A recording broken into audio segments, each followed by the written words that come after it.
स्वागत है एक बार फिर आपका 12 यार्ड्स पनेनका में। आज एक बड़े ही अनोखे मानव के बारे में बात करेंगे जिनका नाम है Harry Maguire, Harry the captain Maguire.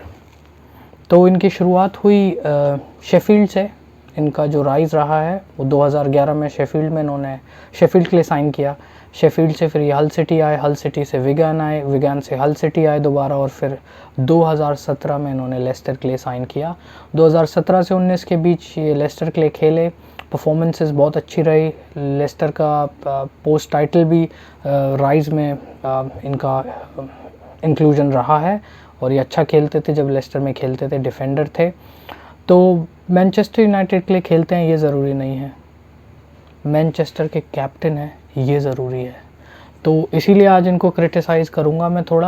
थोड़े टट्टी होते जा रहे हैं दिन ब दिन, माफ़ कीजिएगा मेरे अल्फाज़ों के लिए, पर कहना पड़ रहा है, भारी दिल के साथ हो जाता है कभी कभी।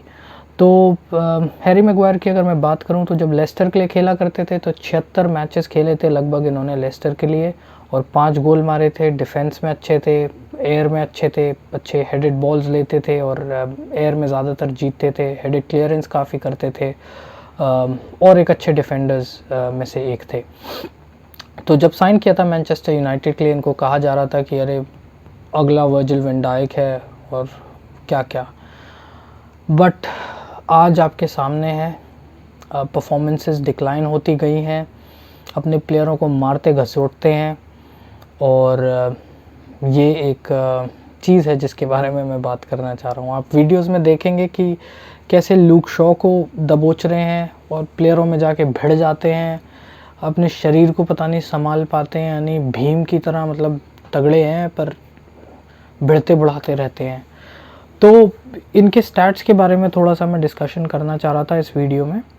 तो अगर मैं बात करूं 16-17 की, तो 16-17 में इनके जो क्लियरेंस थे वो 141 क्लियरेंस थे और हेडेड क्लियरेंस थे 101, इंटरसेप्शंस थे 63। तो 29 लगभग गेम खेले थे। फिर 2017-18 की बात करूं मैं तो इन्होंने 176 क्लियरेंस किए थे, हेडेड क्लियरेंस 115 थे इनके, 115, और 48 इनके इंटरसेप्शंस थे। तो ये हो गया 17-18। अब बात करूं आपसे 18-19 की, तो 18-19 में भी इनके जो क्लियरेंस थे, हेडेड क्लियरेंस थे 77, नॉर्मल क्लियरेंस थे 152 और इंटरसेप्शंस थे 33। अब आई बात 2019-20 की, जहां से इनका फॉल नहीं बल्कि राइज बोलूँगा, राइज शुरू हुआ। 157 इनके क्लियरेंस थे, 94 हेडेड क्लियरेंस थे, 72 इंटरसेप्शंस थे। तो ये इनकी अच्छा टाइम आ गया कि अच्छे प्लेयर बन गए। फिर 2020-21 में ये खेले मैनचेस्टर यूनाइटेड के लिए, of course 122 clearance, headed clearance 86 और 60 इंटरसेप्शन इनके। फिर अब ठीक ठाक था जो कि सीज़न वो वाला। अब 2021-22 में 93 क्लियरेंस, 52 हेडेड क्लियरेंस और सिर्फ 27 इंटरसेप्शंस। तो इनका डिक्लाइन बिल्कुल, मतलब स्टैटिस्टिकली भी बिल्कुल मतलब आप देख सकते हैं कि it's pretty, we can not ignore it. हम इसे इग्नोर कर ही नहीं सकते, बिल्कुल आपके सामने है। जैसे जैसे इनके परफॉर्मेंस, ऑफ कोर्स 19-20 में पहले ये खेलते थे चैम्पियनशिप में, वहाँ से उठना शुरू किया था इन्होंने, पर जब लेस्टर में आए तो लेस्टर में उनकी परफॉर्मेंस स्टैटिस्टिकली भी अच्छी रहती थी। हेडेड क्लियरेंस रहते थे, नॉर्मल क्लियरेंस भी 171, पौने 200 के आसपास पहुँचते थे। और इस सीज़न स्पेसिफिकली, पिछले सीज़न भी इतने बुरे नहीं थे, पर इस सीज़न स्पेसिफिकली सिर्फ 27 इंटरसेप्शंस और 100 से भी कम क्लियरेंस, हेडेड क्लियरेंस। तो डाउनफॉल तो जिस भी चीज़ को छू रहे हैं वो टट्टी बन रही है इस समय। हैरी मैगवायर इस समय एक बहुत ही बुरे टाइम से गुज़र रहे हैं, बुरे दौर से गुज़र रहे हैं। अभी भी जो लास्ट मैच में गोल पड़ा था वो भी इनसे डिफ्लेक्ट होके पड़ा। एवर्टन से जो हारे थे, एक बॉटम टियर की जो टीम थी जो कि रेलेगेशन के लिए लड़ रही है, उससे 1-0 हारी Manchester United. This is unacceptable.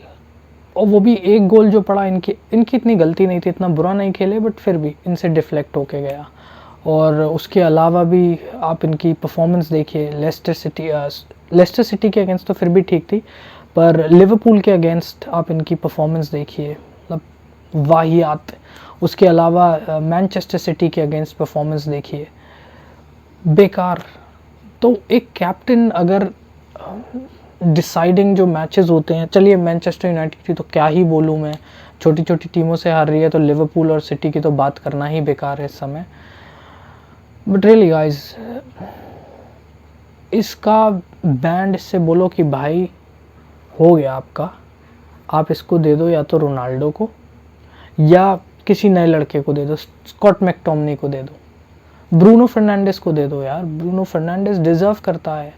मेरे को कोई प्रॉब्लम नहीं आ रही मैगवायर से, अगर वो मैनचेस्टर में रहता है एज अ बैकअप खेले, जब अपनी प्लेस टीम में बना ले वापस आ जाए फर्स्ट 11 में। बट अगर ऐसा नहीं होता है तो take the band, captain's band, you can not wear it if you are not worthy, specially Manchester United. Gary Neville जैसे लेफ्ट बैक पहना करते थे उसे, रॉय कीन जैसे प्लेयर पहना करते थे उसे। तो दिस इज़ अनएक्सेप्टेबल। मैं कहूँगा रोनाल्डो को, ब्रूनो फर्नांडिस को इस आर्म बैंड को दे देना चाहिए, और they are worthy, they are deserving.